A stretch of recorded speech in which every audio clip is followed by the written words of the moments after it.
Oh bonjour Internet, comment on va? Nouveau décor, parce que je suis chez Madame pendant quelques temps, donc il va y avoir quelques vidéos qui vont être dans ce nouveau joli petit cadre, hein. C'est très différent de chez moi, bien entendu. Mais voilà, j'espère que ça va pas trop vous perturber. Aujourd'hui, on va parler d'un truc avec lequel j'ai beaucoup de mal. Je suis très nul dedans, à savoir se vendre. Car oui, quand on est auteur, bah ça coûte, en fait. C'est quelque chose qui est un petit peu tabou, ou en tout cas que beaucoup ne mesurent pas vraiment bien, ou en tout cas pas réellement pas à sa juste valeur. Un livre, ça ne sort pas comme ça demande un petit peu de pépette. Faut payer pas mal de choses, car même quand on est capable de tout faire soi-même, ce qui n'est pas une mince affaire, croyez-moi, bah faut au moins payer l'impression du livre. Ça, c'est le strict minimum. Mais bien souvent, il faut aussi payer une correction, une mise en page, une couverture. Il faut donc un budget, donc des sous. De ce fait, histoire de pas faire dans le bénévolat et être à perte constamment, bah, il faut se vendre. Et avant de vendre, il faut se vendre. Soit attiser l'intérêt du public, donner envie aux gens de jeter un petit œil à notre travail et donc conclure une vente. Sauf qu'en réalité, c'est bien plus compliqué à faire qu'à dire. Se vendre, c'est un art, c'est une technique, c'est une profession en fait carrément. Et oh mon Dieu, qu'est-ce que je suis nul à ce truc. Vraiment, c'est une catastrophe. C'est une catastrophe. Dans le marketing, d'ailleurs, on dit souvent que il faut d'abord vendre la personne ou la marque avant le produit, ce qui signifie que pour que les gens s'intéressent à ce que vous faites, bah, il faut bâtir un nom, une réputation, il faut que les gens sachent qui vous êtes, il faut que le monde vous connaisse. Prenons par exemple une personnalité bien connue d'Internet, le joueur du grenier. Tout le monde sait qui c'est, tout le monde sait qui c'est. Il sortirait une marque de jambon ou une marque de tournevis, les gens sauraient qui c'est, ils auraient même tendance à acheter. Il y a pas mal de gens comme ça, des personnalités connues qui ont sorti un bouquin ou qui ont collaboré avec une marque ou quelque chose comme ça. Bah ça s'est vendu. Et pour les livres, ben c'est un peu pareil. C'est pour ça que quand il y a des grands auteurs qui balancent un nouveau bouquin, eh ben leur nom est écrit en tout grand, bien plus que le titre du livre. Prenons par exemple Stephen King, J.R.R. Tolkien, Mary Higgins Clark, enfin vous voyez, si vous connaissez un petit peu le livre, vous voyez de quoi je parle. Ça attire l'œil, le nom est connu, ça rassure, ça donne envie de le prendre, et aussi bah on sait que c'est pas un pignouf qui sort de nulle part. Et quand je dis ça rassure, c'est vraiment ça, hein, parce que si on est personne, personne nous connaît, et qu'en plus on est un auto-édité, bah une fois sur deux vous aurez les trucs classiques du oui mais c'est un auto-édité, c'est probablement pas terrible, il y a plein de fautes, tralala, compliqué. Donc comment qu'on fait pour se vendre? Comment qu'on fait pour se faire connaître? Si on est auto-édité, ce qui marche bien en général, ben c'est les salons. Les salons, c'est la vie pour plein de raisons. Parce que oui, faut savoir qu'en tant qu'auto-édité, bah forcément, vous aurez moins de chances d'avoir votre bouquin en librairie. Déjà, il faut tout organiser. Il faut contacter les librairies, proposer un dépôt-vente, convaincre la librairie, le petit libraire, etc., etc. Oui, encore une fois, malheureusement, vous serez pas pris d'office, vraiment pas du tout. Certaines enseignes seront encore un peu frileuses ou réfractaires à l'idée de vous faire une place dans le rayon en tant qu'auteur auto-édité. Et puis peut-être qu'ils ont juste pas les moyens d'accepter un auteur inconnu qui débarque comme ça, ou ils ont pas envie, ou ça va pas être leur sous-genre de prédilection, et que sais-je, des meilleurs. Il y a plein de raisons de pourquoi vous faire refuser l'accès à une librairie, malheureusement. Ils verront aussi peut-être ça comme une charge de travail supplémentaire pour vous accepter. Notamment, par exemple, bah, vous encoder dans leur comptabilité, leur inventaire, etc. C'est quand même une charge de travail pour les libraires. Et il y en a, ils vont plutôt voir ça comme ça, c'est-à-dire une charge de travail supplémentaire, plutôt qu'une opportunité de gagner de l'argent grâce à votre ouvrage qui, dans l'absolu, ne leur coûte rien à eux. Souvent, moi, les librairies, quand je fais des dépôts-ventes, bah, c'est entre 30 et 40% de marge qui vont pour eux. Bah c'est pas rien, même si c'est pas grand chose, hein, on va pas se mentir, mettons que je mets 5 bouquins, 30%, bah, ça va faire, je sais pas, ils vont gagner 30-40 balles. Mais c'est 30-40 balles qu'ils auront techniquement pas dû avancer, ni rien, ni que dalle. Mais bon, pour eux, c'est peanuts, on est bien d'accord, c'est pas le même rapport d'échelle. Donc, bah, le mieux, ce qui reste pour les auto-édités, c'est les salons, ou les conventions, ou autres rassemblements de ce genre-là. Pourquoi? Il y a plusieurs raisons. Déjà parce que vous aurez un afflux massif de public qui vous est offert comme ça. Vous faites aussi plus de marge sur les ventes et également vous serez face à face avec votre lectorat et ce sera à vous de les convaincre. C'est là qu'on revient au truc de se vendre. Ce sera à vous de leur donner envie, ce sera à vous de leur permettre d'avoir une meilleure idée de quel genre de bouquin c'est, qu'est-ce que vous vendez, qu'est-ce que c'est ton truc, qu'est-ce que ça raconte, la fameuse question. Cependant, encore une fois, rappelons-le quand même, un salon, ça se prépare, ça se fait pas comme ça. Et encore une fois, ça coûte. Oui, encore. Faut vraiment briser le mythe, parce que les gens qui ont leur stand dans les événements, ben, ils payent. C'est comme ça que ça marche. Et pour vous rendre compte encore plus, c'est qu'il n'y a pas que le stand à payer. Il y a aussi le trajet pour se déplacer à l'événement, il y a les marchandises qu'il faut avancer les sous pour pouvoir les vendre, la nourriture, mine de rien, quand on est sur l'événement, il y a le logement aussi, si ça dure plusieurs jours ou si vous faites plein de trajets, vous n'osez pas voilà, vous lever à 4 heures du matin puis faire 24 heures et revenir chez vous, enfin voilà, c'est pas forcément le meilleur plan. Donc oui, c'est un business. C'est un business, malheureusement. Je sais qu'il y en a qui sont pas fans de ce mot-là pour une activité artistique, mais c'est comme ça. On peut rien sans rien. Du coup, bah, ça fout une pression supplémentaire aussi pour devoir faire du chiffre, parce que imaginons, votre trajet coûte 100 balles aller-retour. C'est pas tout près. Vous avez un petit Airbnb, disons, pour vous et votre amoureux ou amoureuse ou ce que vous voulez. Mettons, allez, 100 balles encore, histoire de dire chiffre au pif, réfléchissez pas. La place du salon coûte 100 balles aussi, pareil, arrondissons. C'est un événement sur un week-end qui est sympa, il y a un petit peu de monde, etc. Puis après, bah, vous avez l'impression des livres ou les fabrications des goodies, des objets que vous vendez, une petite bouffe, un petit machin, éventuellement se faire un petit plaisir sur le salon, enfin, j'en sais rien. On sait comment ça marche, on est tous tentés. Bah, ça signifie que bah, à la fin, mettons, encore une fois pour arrondir, vous avez 400 budgets au pifomètre pour faire l'événement.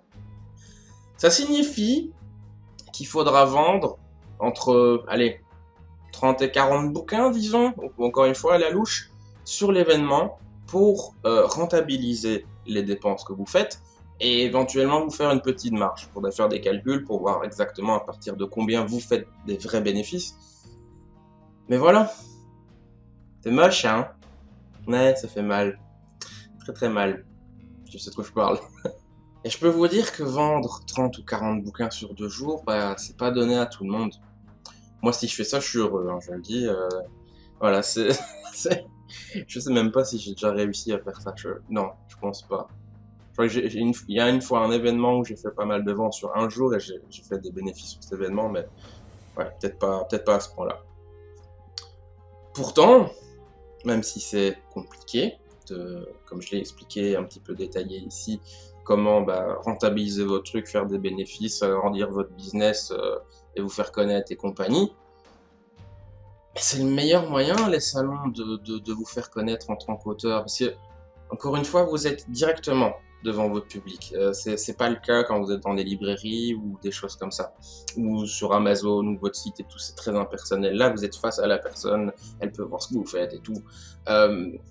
Vous vous présentez, vous parlez de votre travail, vous dites bah voilà, il y a les dragons, il y a les démons, il y a les machins, il y a les trucs, et vous êtes dans les meilleures conditions possibles. Il y a toute votre déco pour mettre dans l'ambiance, il y a l'événement lui-même, le salon avec l'atmosphère, tous les cosplays, les machins, enfin c'est une ambiance de fête. Vous avez les ouvrages à portée de main pour que la personne elle puisse feuilleter. Vous avez, enfin moi en tout cas je fais comme ça, il y a tous les dessins dans mon dos, enfin tous les dessins de ma saga dans mon dos pour insister sur l'aspect visuel et montrer ben voilà ça parle de ci, ça, il y a ça. Voilà, ça joue pas mal. Et pourtant, ça garantit pas le succès et c'est quand même un petit tour de force de réussir à faire des bénéfices sur un salon quand on est un petit auteur inconnu. Parce que, encore une fois, faut vendre 30-40 bouquins sur 2 jours. Je peux vous dire que moi, quand je fais des salons, je suis là des fois avec ma femme m'accompagne à pratiquement tous les événements que je fais. Enfin non, elle a tout fait avec moi, tous, ouais. Et pendant 1 heure, il y a personne, on se tourne un peu les pouces, on se regarde, on essaye, bonjour, machin, ça vous intéresse, vous aimez la fantasy? Voilà, faut préparer le speech, faut avoir un petit peu la chat, faut être à l'aise un petit peu socialement, ou en tout cas savoir comment ça marche et essayer de tirer sur les bonnes cordes et voilà, les bons éléments pour attiser l'intérêt de la personne en face de vous. Mais oui, c'est horrible à dire encore une fois, mais la littérature, l'art, tout ça, qu'on soit dessinateur, qu'on soit auteur, faut vendre. C'est un business, faut avoir du courage, faut s'accrocher et il y a des impératifs de chiffres à faire.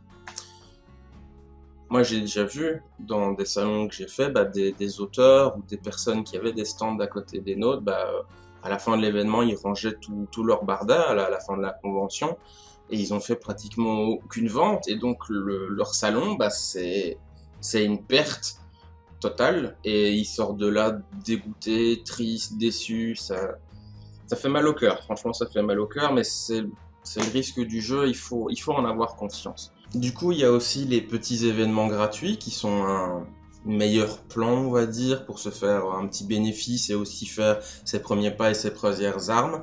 Mais ils sont un peu moins fréquentés, du coup vous risquez aussi de faire un bid malgré tout parce que vous êtes déplacé, vous êtes organisé, tout ça, pour peut-être rien. Je dis pas tout ça pour décourager et vous dire oui non ça va être horrible, c'est compliqué, pensez qu'à la thune, machin, non non non. Je dis ça pour démystifier un petit peu les événements, le principe des salons et le fait que les livres ils sortent pas de nulle part et que il faut financer ça. C'est un Une fois, je reviens, c'est un business, c'est un métier, donc vous pouvez pas constamment investir dedans, sortir, imprimer les livres, payer des gens, etc. et n'avoir aucune rentrée de l'autre côté. Il faut que... il manque un bout de chemin. Si l'argent ne rentre pas, on peut pas le ressortir derrière pour faire son activité. Vous voyez ce que je veux dire? J'espère que je suis clair, je pense, mais bon. Voilà, je veux vraiment démystifier ça. Je veux vraiment que les gens prennent conscience de ça, de ce que c'est que d'être artiste et d'essayer de vivre de son travail d'artiste. C'est compliqué, très très très très compliqué et j'encourage les gens à le faire. Bien entendu, j'encourage les gens à le faire. Mais ayez conscience de ce que c'est. Soyez au courant dans quoi vous vous engagez. Il y en a pas mal, ils disent oui c'est trop bien et tout, tu dessines, machin, ouais je vais être dessinateur. Tu sais ce qui va se passer, enfin tu es au courant, ok ça va.